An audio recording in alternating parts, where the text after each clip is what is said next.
And that is basically the theme of Charitropakhyan, people deceiving other people. And many times the question is asked, like, why would a Sikh need to know this?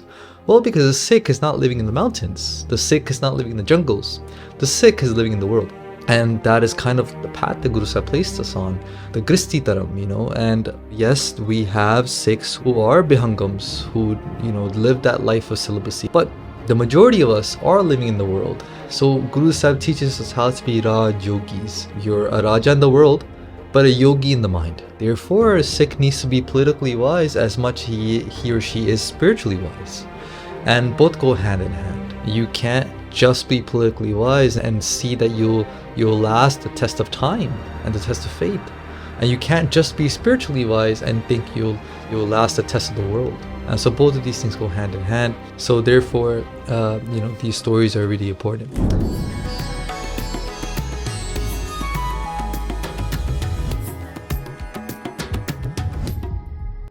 Waheguru Ji Ka Khalsa, Waheguru Ji Ki Fateh. Welcome back to a new episode in the Charitropakhyan series, where we go through an analyzation of the composition, the Bani, known as Charitropakhyan.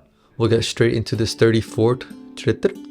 Chaupai Sanohunripat Ikkatha Ucharo. And if you remember from the overarching story of the advisors advising Raja Charitra Singh, Raja Charitra Singh, who is about to make a decision. The fate of his son, Hanuman Singh, rests in his hands. And again, if you're interested in more of that overarching story, please visit the first few episodes where we cover that in detail. And so the advisors are constantly, every single day, they're giving a new story to give more knowledge to the Raja. To say, hey, the decision that you're making has some serious consequences. And before you make that decision, you need to know how people deceive other people. And that is basically the theme of Charitropakhyan, people deceiving other people. And many times, the question is asked, like, why would a Sikh need to know this? Well, because a Sikh is not living in the mountains. The Sikh is not living in the jungles. The Sikh is living in the world. And that is kind of the marg that Guru Sahib placed us on, the path that Guru Sahib placed us on, the Gristi Taram, And within that path, yes, we have Sikhs who are Bihangams, who, live that life of celibacy. We do have that small portion of Sikhs as well. But the majority of us are living in the world. So Guru Sahib teaches us how to be Raj Yogis.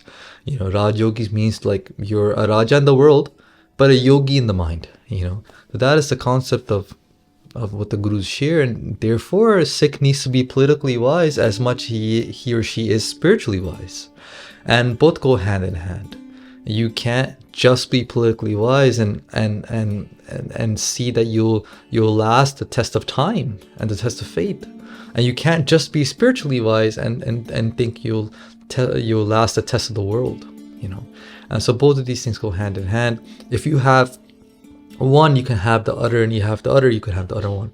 So therefore, these stories are really important.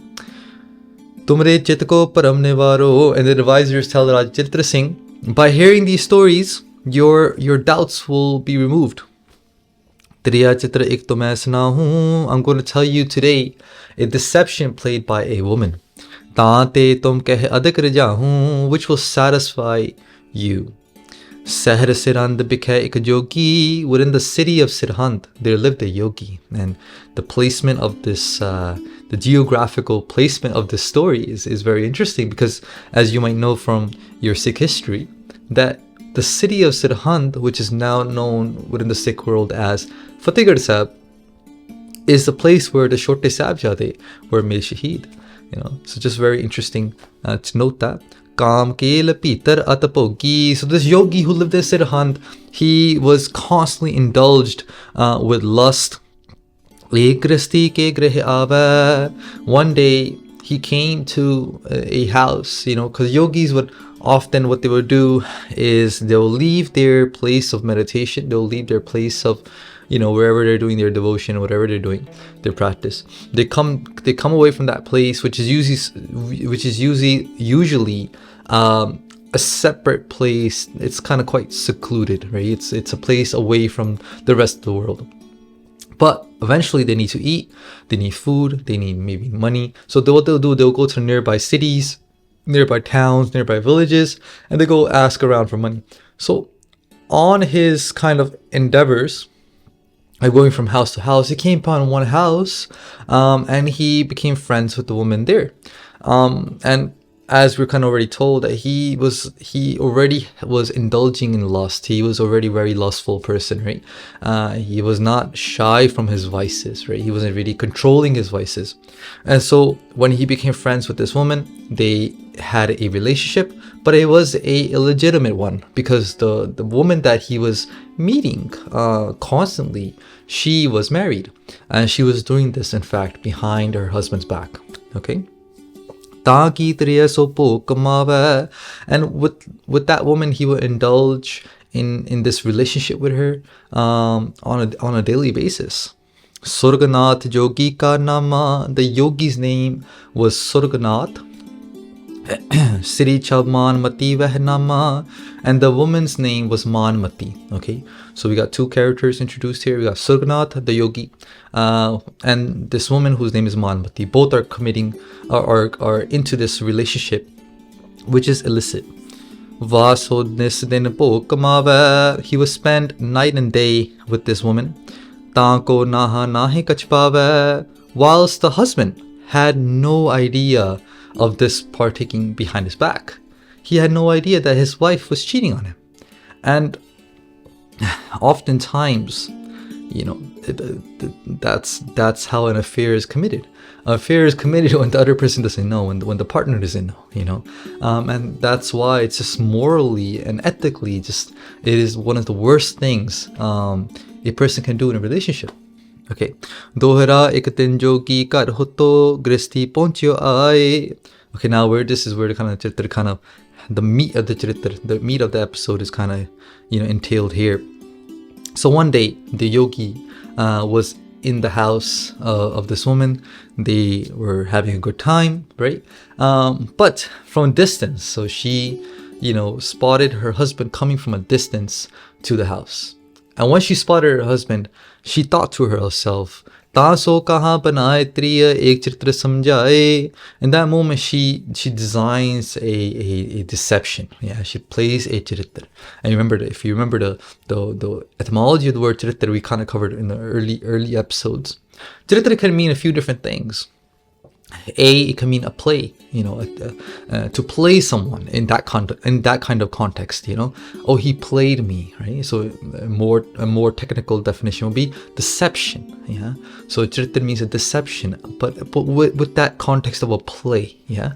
And so this moment, the in this dohira right here that I'm kind of talking about right here, the advisors are kind of the narrators essentially, right? Are jumping in here and they're saying that, look, one day she was home with the yogi, but her husband is walking in, and in that moment she plays this charitra, right? So the kind of advisors are just jumping in here to explain what's gonna happen moving forward.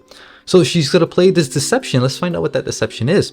Chopi kade khadg hath tum taye ho dor nikat so ya ke jaye ho. So the yogi, he has a companion with him, and oftentimes yogis or these type of people, they might have a companion with them, and ideally the companion will be more like of a servant, right? Type of nature, a guruvai, it can also be called, like someone who follows their leader's path, someone who follows their guru's path and kind of does what they want them to do. Right, so this companion, the yogi, is now gonna be involved in her charitra. Okay, she's gonna have him do something very interesting. But before I explain that, let me kind of just go through a few more lines and give you a little bit more background to the story. Tahe sunaye bachan impakyo, mero chor chor in rakyo. So she's kind of like creating a story. And the story that she creates, for that story to play out in the physical world, she needs a few characters. One character will be this companion of the yogi, right? So Surag Nath's companion. Another character she's going to use is her own servant, right? So her own nokar. So especially within in India still today, people that work more like of your cleaning people, all those kind of people, they're usually called nokars, right? So technically what that translates to is servant, right? So that's something that is still a kind of a practice that still continues today in India, and especially in those days, right? So she's going to use her servant, right? And she's going to use the companion, the yogi. And what she does is that she says to the companion that you are going to impersonate the yogi. You're going to be the yogi, okay? And she tells the yogi, you're going to be his companion, as in you're going to be his servant. Like, this is the story that she's going for. She tells the companion of the yogi, right, who is now who's impersonating an actual yogi. She tells him, here, grab a sword. Okay, here, take a sword. Go run to my husband, right, and yell at him, shout at him to say that your wife, i.e. Maan Mati, your wife has taken my companion hostage. She's taken my companion hostage. Why? Because we had a fight, we were having an argument, and she broke up our fight, and she took my companion, and she's hid him in her house. So she's gonna have the companion go run out with a sword in his hand, right? With this kind of imagery that he's in tension and your wife has done something terribly wrong. All right, cool. दोहरा पृष्ठ तोहारो नाथ ए ता कहो जाहो दोराए ता को Bohr निकार हो का चित्र बनाए. I'm going to come back to this dohra so it doesn't confuse you guys. We'll translate it, but we'll come back in a little bit.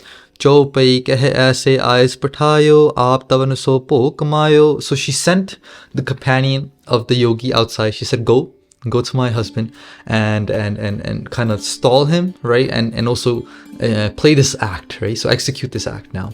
And in the meantime, she has her last moments with the yogi. They both engage in making love with each other for the last few minutes they have together. Then eventually the husband who interacts with this companion of the yogi, who is impersonating the yogi himself, who has this interaction, he's confused. He walks into the house and he looks at his wife like, what's going on? Why is this guy? He ran outside with he's here with a sword in his hand. He's trying to find his companion, and here he is telling me that you're having his companion in the house. What's going on? And so she responds by saying, Suno nath ekatha ucharo, oh my master, oh my husband, let me explain this to you. It's a long story, okay? And effectively, she's going down this route because she can't remove the Surag Nath guy. She can't remove the yogi from her house because the husband's there. The husband will see him leaving, right? So she has to, play some type of deception where the yogi is going to be introduced within the house to the husband, but she needs to change the perception of how the husband will view the yogi walking out of a bedroom, right? It's another guy in the house. Like, what's going on? So he can't have that in his head. So that's why she's creating this whole story, and she has this whole play playing out. So she says, oh my master, let me tell you the story which will tumte adag chit mein daron. Which let me tell you this long story. And she says that, I'm so scared of you. I will never, she's hinting at the idea that I will never do anything wrong. I always live in your fear, right? I always make sure I do the right thing. Kop ek yogi keh jagyo. She said there was this yogi and he got so mad. at his own ne chela kehe maran lag gyo. He got mad at his own chela. He got mad at his own disciple, at his own companion, and he was about to kill him, right? Main jogye kehe deo hatai, and I saw that fight happening right in front of our house. So I jumped in and intervened, and I stopped both of them from fighting. I stopped the yogi from killing his disciple. Va chela kehe leo chapai, and I took his chela, his disciple that he was about to kill, i.e. Surag Nath, and I've taken him inside and I've hit him. Chalo Nath, uthe to main hai dikhaun. Come on, my master, my husband, let me show you this chela that I'm hiding inside the house. Taate tumre hirday saraun, to give your heart contentment, to let you know that I've done the right thing. Right? Dohra pala kiya tera kiya, sukhit kiya murchet cheet. So the husband walks in, sees that there's this guy there who is playing the disciple, but he's actually Surag Nath, he's a yogi. And he sees, he's like, oh wow, like you've done such a great job. And he says, pala kiya, you did a great thing. That you kept this person safe. Sukhit kiya murche cheet, and you made my mind sukhi. Sukhit kiya, you did a really good job. You made me really happy, you know, with what you did here. Sarnagat dijat nahi, eh badan ki reet.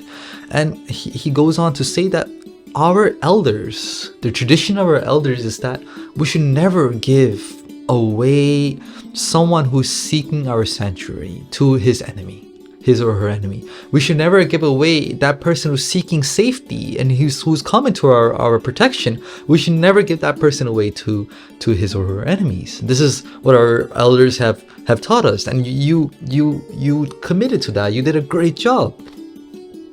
Little Zeno.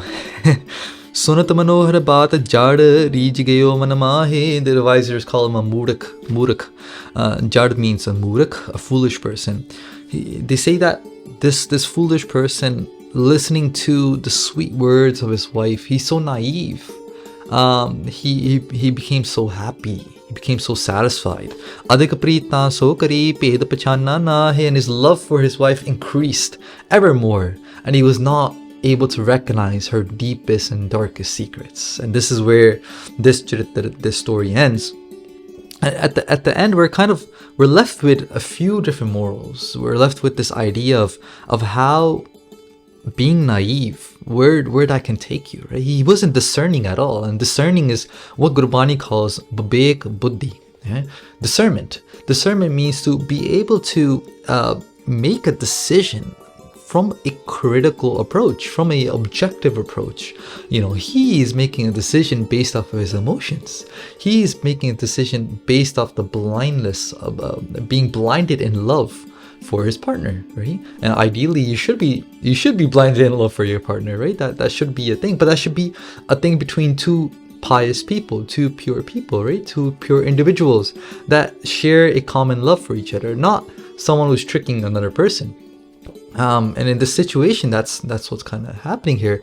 He has blind trust for his wife, which proves to be very dangerous, right? This kind of ability to not critically think makes him vulnerable to be exploited. And in this case, he is being exploited, and he's being exploited by the manipulation of his wife. Right? His wife is manipulating him. His wife is creating this illusion and convincing her husband that this illusion that I've created is true. And she's robbing him of his innocence. He's an innocent person, he's naive, and she's robbing him using that innocence, right? Using that naiveness, and which in return she's hiding the adultery that she's committing behind his back. That's the story, Sasangaji. I hope you enjoyed it. And like always, I will look forward to seeing your comments down below. This Charitra in particular was a quite interesting one, you know, especially when I was translating this Charitra. There's not many commentaries that are already available on Charitropakhyan, but the few that they are in Punjabi, and there's one in English as well, a complete one. I've looked through all of them to kind of understand this the narration of the story, and it was very difficult. All the commentaries had a different take on which angle the story was going through, because you got to remember, this is Qissa literature. It's a type of literature. It's called Qissa literature, and because it's Qissa, it's not, so the details aren't kind of always there. You kind of have to plot some of the details yourself to make sense of the story, and so it was kind of difficult to get that timeline correct. But I hope you enjoyed the story and it made sense to you. And for, like always, if I made any mistakes, please do forgive me. And what we started doing with the previous episode, and we did this for this one as well. I've transcribed the translations that we provided here in video format, also in the format of text as well. So there will be a link down below where you can see the translation of this episode and the previous episode, and hopefully we'll keep doing that for all the episodes to come. So just kind of give you a document to have as the video is playing. You can kind of go through that document as well, and it will be in more detail. Some parts will be more detailed, and because the story is quite explicit, I do try my best when in video format. I do try my best to use vocabulary terms that will be more family orientated. Just because you might be sitting with your kids, you might be sitting with your family. I don't want to say a word that you might not personally want your kids or your family members to hear. But within that document, it'll be much more, the transitions will be as per, whatever the words are, I'll be translating it as per that word. So I hope you enjoyed that as well. Like always, please like, share, and subscribe. And I'll see you in the next episode. Waheguru Ji Ka Khalsa, Waheguru Ji Ki Fateh.